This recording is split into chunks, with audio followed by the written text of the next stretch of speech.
to the series with Dr. Jean Watson, Entering the Sacred Circle, Nursing's Covenant with Humanity. This ongoing series invites you into a deeper understanding of nursing as the sacred science of caring.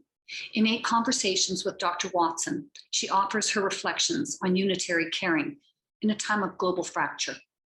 The focus of this series is on how new nursing graduates can situate their evolving practice in that sacred covenant between nursing and the healing of humanity. Dr. Jean Watson is a distinguished professor and Dean Emerita at the University of Colorado in Denver, where she held the nation's first endowed chair in caring science for 16 years. Dr. Watson is founder of the original Center for Human Caring in Colorado, a founding member of the International Association in Human Caring, and the founder and director of the nonprofit foundation Watson Caring Science Institute. The future of humanity lies in our ability to care for one another. In this session, Dr. Watson talks about the covenant between nursing as an act of humanity and the world as a global community struggling to sustain its true nature of loving and caring. So Jean, how do we wake up nursing to its potential and capacity to return healthcare to its caring core? Well, I think it's a critical turning point we're in right now for the world and for nursing and for humanity itself. And by one way of acknowledging and helping us to make more visible the work that nurses have done across time, but it's been marginalized, is one way forward, by giving voice and language and highlighting the informed moral actions that nurses are doing every single day. I think this pandemic, which is a world global issue now, of course, has put a spotlight on the importance of human caring when these tasks and everything else are not sufficient to make the human connection. We have to return to those core values.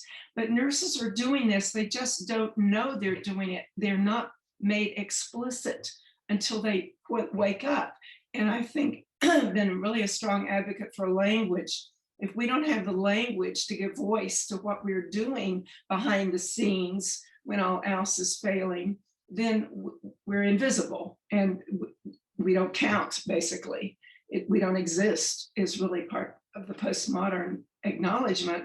If you don't have your language to see and actualize what you're already doing, then you're just going to become very good technicians of a totally transformed system, because the global health issues are critical and in our face today.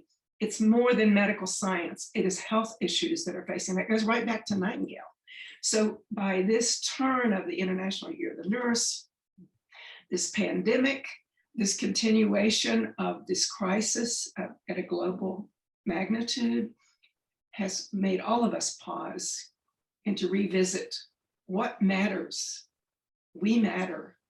And that project that we did, you know, that I didn't do, but I referenced, I think earlier, about the listening project, that the voices, hearing the voices of nurses, what they need during this time, is another way to bring them back to helping them to find their own voice for what they need to carry on their mission. And how do we sustain our human caring commitment to sustain human caring, healing, and health and wholeness that transcends geography and belief systems, etc. How do we do that? That's our mission. And that's why we need the composite of scholarship and theorists and conceptual models and leadership to give voice and language to this and find a new path to honor nurses that are behind the scenes that nobody sees, so that they too are empowered and begin to see again the purpose and meaning that they have to offer to humanity. So I'm thinking about my role as a manager and how I might have, maybe I did, likely not, how might I have encouraged the voice of my nurses? And I'm thinking, because of my own history and interest in new graduates, I'm thinking about how we make sure that their voice, which I think they come out of of their education with this voice, and then somehow it's quieted or it somehow changes. So how can leadership pull out that voice and make those needs of nurses to be seen visible? Well, one simple way would be to have a listening project at the unit level. Have the leaders literally listen and create safe space, create circles where you actually have time to debrief and to literally have the leaders listen to what the needs of nurses are, and then help to translate that into informed action and really transforming these small acts into patient care as well as at the system level. Administrative things can change. You know, we did a project years ago. It was called the HOT unit, Hematology, Oncology, and Transplant Unit for Children's Hospital. And they wanted to make that into a caring and healing unit because it was very technical. So they went through this program of the caring science, et cetera, the caring theory, and they went back and they started integrating these caring healing modalities in the midst of the technology, such as listening, such as therapeutic touch, such as massage, sound and music. There's certain things that we introduced systematically, but the whole team had a shared consciousness. They knew how to help each other, and they began to critique. Well, first of all, they began to integrate those caring modalities right in the middle of the technology when they're there with patients, calming them, soothing them, changing their voice, changing the way they touch them, those kind of simple acts. And then they taught the parents, and then the parents started doing these modalities with the children. It was like a full circle. And at that time, one of the project leaders was formerly, she was a doctoral student, and she was formerly a chief nurse in a magnet hospital. So she started working with the staff to critique.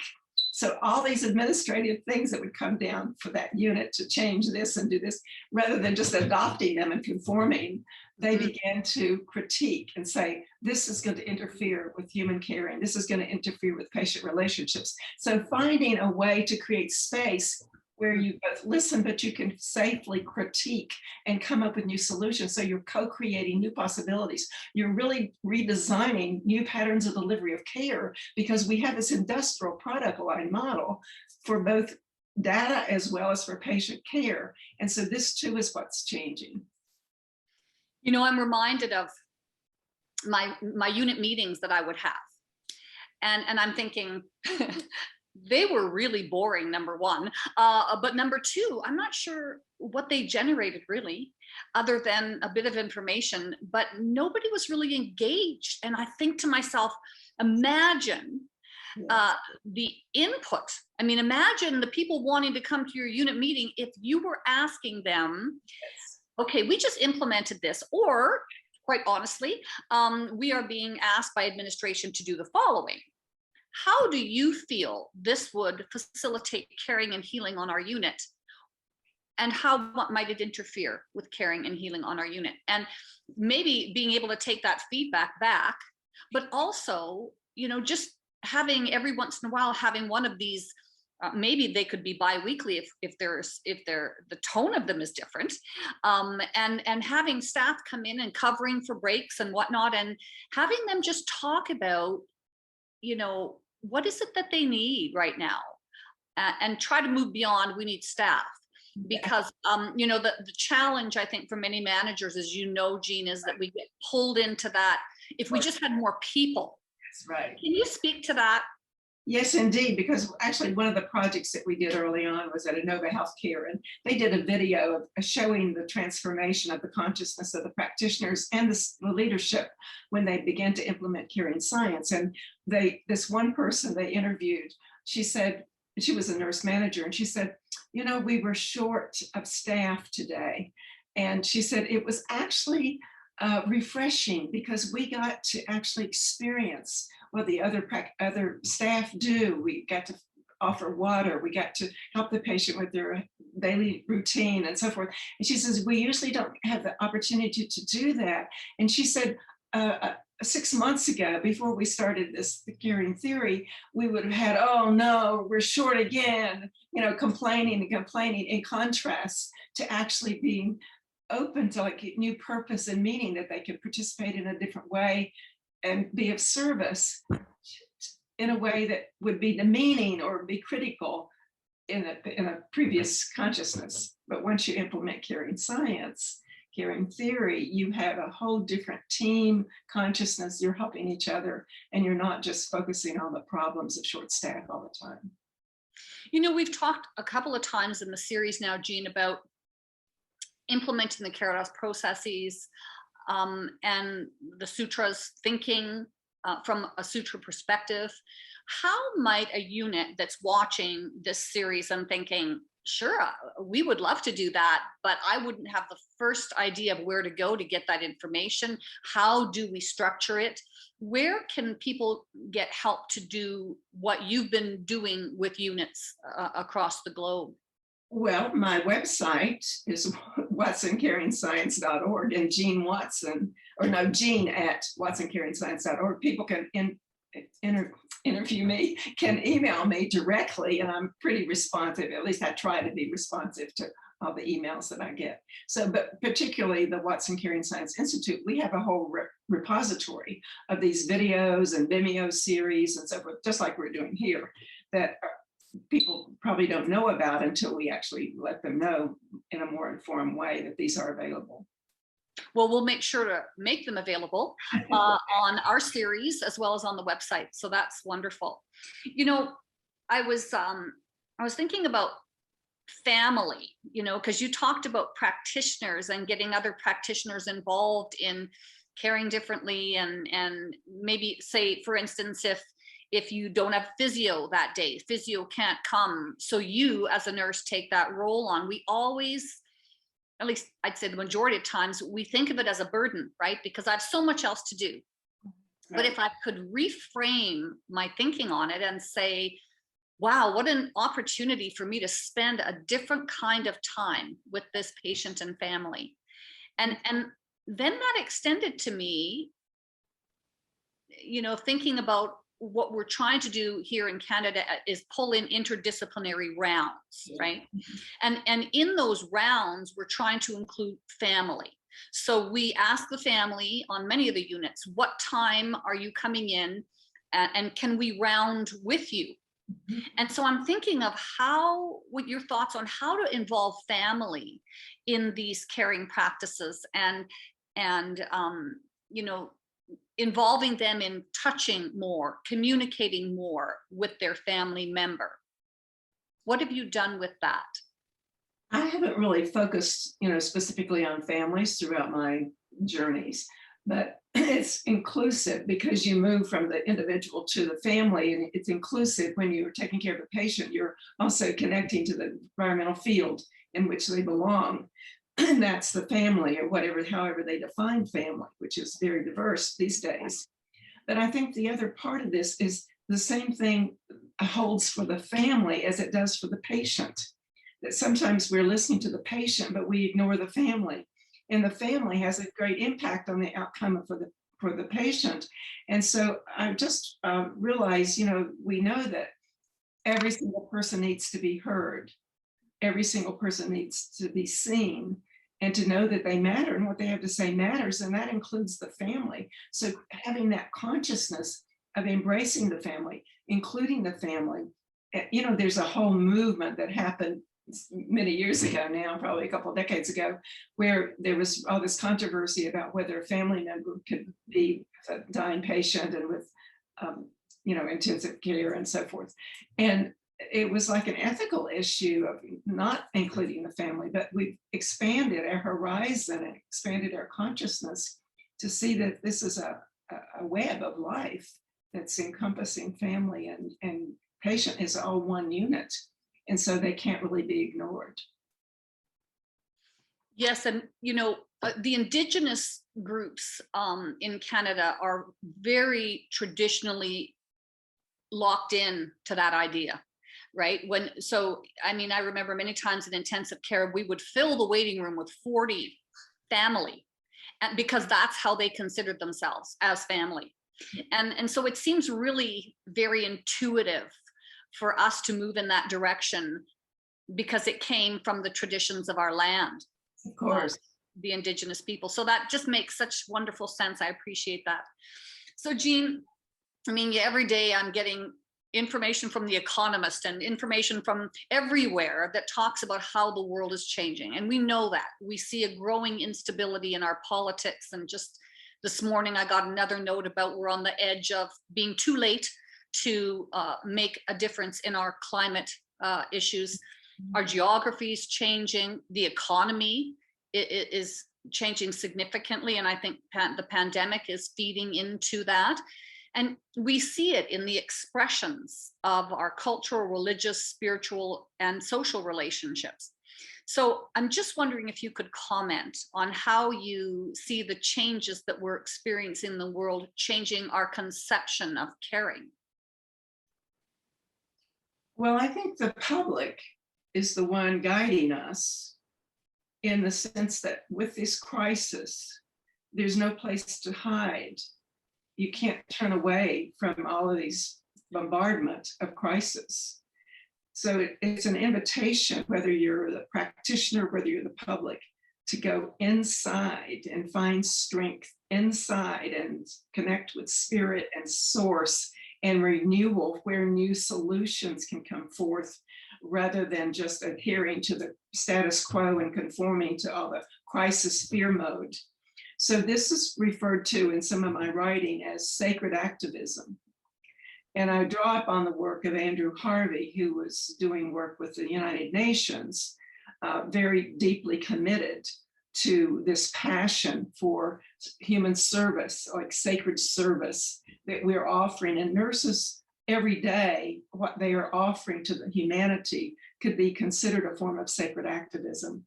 And I have a definition that he's used that I've kind of played with a little bit. It's sacred activism is a form of transforming, a transforming force of compassion, caritas in action, that is born of a fusion of deep spiritual knowledge, courage, love, and passion with wise, radical action in the world.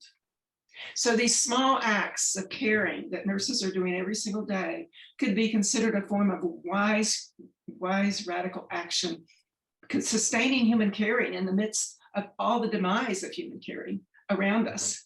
There are nurses, they're doing this work behind the scenes in a form of sacred activism. So when you take that from that small micro level and move it to the macro level, you have the whole intersection with what's happening in the Sustainable Development Goals of the United Nations. So this moves from the individual to the global in terms of our ways of performing sacred activism or contributing to it at a global level. When you see the intersection between what nurses have to offer from Nightingale on, you know, she talked about passion and wise radical action was what she was about. So this intersection now with the Sustainable Development Goals are another way for us to wake up and to see that we're actually on the margin, but also in the centerpiece of these new developments for sustaining our humanity and sustaining the globe through the United Nations initiatives. You know, the word wise came up several times. Wise action, intended action, reflective or reflexive action. And I think about, for myself, the pandemic has slowed things down in many ways. But by slowing things down in the world of the individual, it is almost like it has sped up our awareness of what is actually going on. And I'm wondering if this is a pivotal moment in time for all of us to become more aware, have the time to reflect on our world, our practice, and then we can move into this wise action. Because you can't be wise unless you've thought about what's happening, what's changing, and intentionally making decisions and implementing actions that are positive in nature. Exactly. Yes, you know, there's no way you can get there where we are we can't get to this bigger vision from where we stand now. And a lot of our energy is being placed on staying right here now, or going back to where we were, which is not possible. We're always in evolution. So this time of reflection, of pausing, of slowing things down, of moving away from that outer world of fear and chaos, because we can't go there. We can't survive in that mode. We have to get quiet. We have to go back to some sutra practices for ourselves and for humanity in order to come up with some refreshing new ways of connecting with source and spirit in a way that sustains humanity and the planet Earth. So we have to move from this deep human caring, soul care, so to speak, all the way out to eco caring, to the universal care. I mean, we're at a universal field now because it's a global reality that we all face. So given that, what do you think caring could look like in the future? Well, the simple act of one person being a still point of caring and authentically present in the moment is one place in the universe where there's some calm and peace. And in that awareness, in the unitary field of the pandemic, if any one person is in that space of calm and bringing peace, just as an individual, they actually are affecting the field around them. So this, there's been research showing that if you meditate and expand your consciousness, the whole community has less violence and so forth. There's research showing that historically. So, this is the unitary field.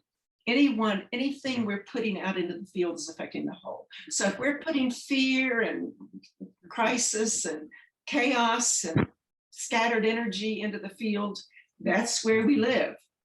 If we put higher consciousness of forgiveness, of calmness, of love, of compassion, of patience, of love, these are higher vibration fields. This goes back to Martha Rogers. So whatever we're putting in that field, so this is a time of deep reflection, of a critical pinnacle, as you say, a turning point, because whatever we're contributing to ourselves with our own practice, we're contributing to the whole. So we have to really pay attention to what is the wise radical action. How do we go back to this deeper spiritual knowledge that is beyond just the cognitive rational and makes us a whole person that's bringing forth new possibilities for humanity?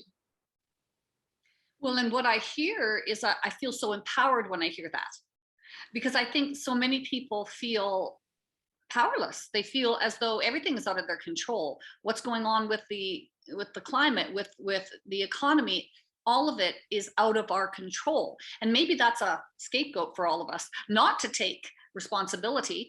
But I feel when I hear you talk about that unitary idea that I, for some reason today, just really locked in on it, which is wonderful. I think to myself how important what I am doing and how I am feeling at any given moment and what I'm giving out, what that contributes. It's affecting the whole field.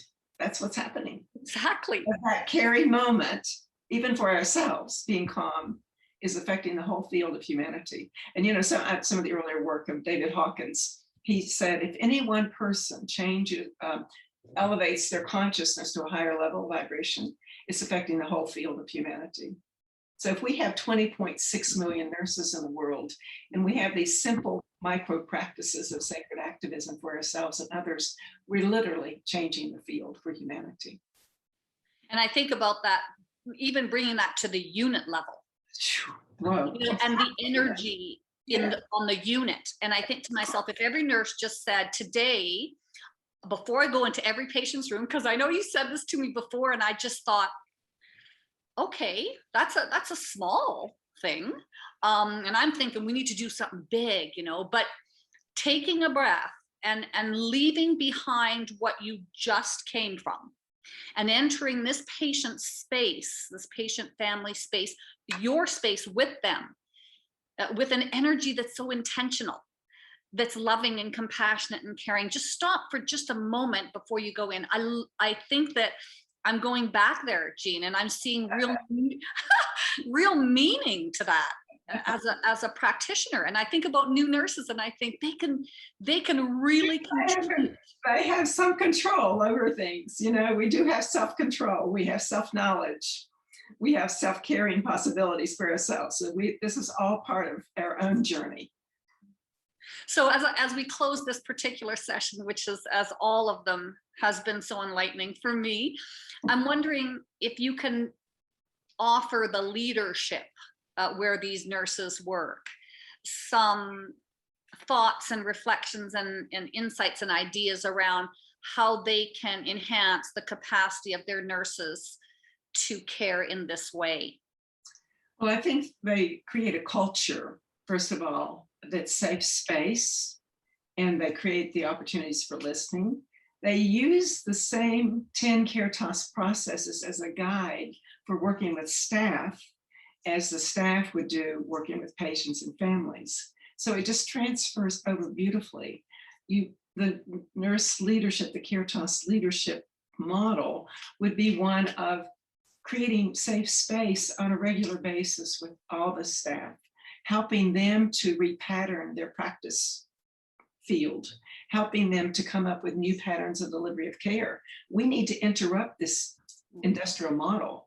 We've had projects where staff are invited to create what's called a demonstration unit or an experimental unit of caring and healing. And then you stop and ask questions like, okay, if you're a patient and you have the option to go into the regular unit or going to the caring and healing unit, what would it look like? What would be different? What would be the energetic field? What would be the pattern of delivery of care? These are the invitations. We need to create these opportunities where we're free to experiment and come up with new possibilities and break that pattern. You know, early on, one of the projects that was done at University of Miami, I think it was Miami or Baptist Hospital, Miami, but in any event, they created what they called the 12-bed unit, 12-bed hospital. A leadership nurse was responsible for 12 patients, 24 hours a day, like a primary nurse model, not taking care of them directly all the time, but overseeing the care. And we created a project called the attending caring nurse model, where the attending nurse was responsible for overseeing the human caring and healing and health needs of the patient and family, not just the medical treatment and the interventions. And that led to a major transformation. It was one of the early projects that we did.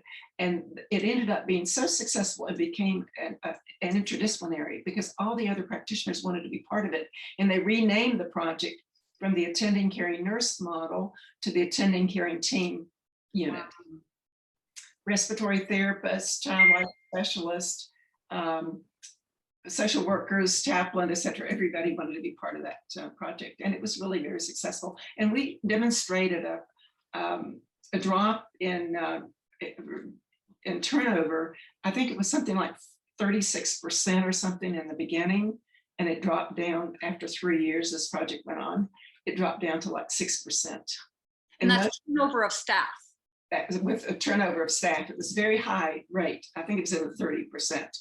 And then it dropped down to 17% year 2, and year 3 dropped down to like 6 or 7%. And even when they dropped, the ones that left were going to other units and implementing the project, or they were going back to school. Yeah. So you talked about the success of these units, Jean. How was that measured? Well, we measured it. We did qualitative and quantitative measures of that time, and we had we recorded nurses caring moments. We ended up having so much data, we didn't know quite what to do with the reporting of it, but we gave the nurses a recorder, a little tape recorder that they could carry around, and they recorded their caring moments. And then they started using these healing rooms that they created to share their caring moments with each other. So it was really a transformative, we could actually see, it was a social action research, but we failed to ever publish it, unfortunately, because we had so much data.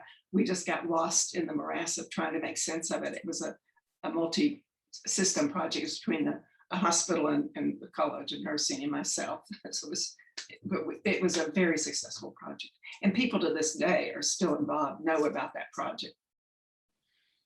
Yeah, I'm just thinking about how do you convince, and I know you shouldn't have to convince anybody, but you do have to convince people to move toward a different model. And I'm thinking about how that might impact even the thinking of the nurse, the ability of the nurse and other disciplinary members to work as respectful collegial teams. I mean, those are very measurable. And I think that it would impact on the quality of the care that they're seeing on those units. Have you seen and participated in evaluations that speak to the quality of the care as perceived by both the staff and the patients and families? Well, we've done this pilot with Guérir in the last couple of years, where we had 5 of the Caritas items as a measurement tool. Oh, right. Measuring patients, from was your care delivered with loving kindness? Did you have a trusting relationship with your practitioner? Were your basic needs met with dignity? Did you experience a healing environment? Were your values and beliefs honored? Now we're starting to have the same 5 items for the self, asking the nurse her own self-rating of her caring, and look at the relationship between the patient and the nurses. So that's the next step we're doing with this. But we do have data from several hospitals showing the impact once they developed this model of caring science. And indeed, just this week, we had a conversation with Stanford Health, with another hospital, wanted to hear what they were doing. And they were saying that during the pandemic, when many hospitals were losing staff, they had a 40% increase in their sustainability of retention, rather than dropping staff, because they created this environment. They was creating healing. They created listening projects. They created some of the Caritas coaches made these rollers of aromatherapy that were healing, and made rounds all during the shifts, all night long, all day long, to the nurses to give them time out and to refresh themselves with these simple acts of self-caring. So, these are the things that start happening when you open up space and invite a new way of being. So your question about how do you start this, you invite people in. You don't try to convince anybody, but help people to see what is that's no longer working. And then envision what might be. There's this quote from Sartre that I used to always like. He said, "Why conform to what is, which is no longer working, when we might participate in what might be, or create what might be and what we want?" So it's that kind of awakening up and invitation that leaders can create now when they have this consciousness and this new turn of what's so required for us to continue forward. Yeah, I love that. That's a fitting conclusion to our particular session, and an empowering one for the leaders and the direct care nurses out there who are wondering how they can participate in creating something different. It's exciting. It's exciting times in spite of the crazy chaos. It's very exciting. So I welcome the opportunity to share these ideas, and thank you, Judy, for all this. You're Thanks a leader. so much, Jean. Yeah. Okay.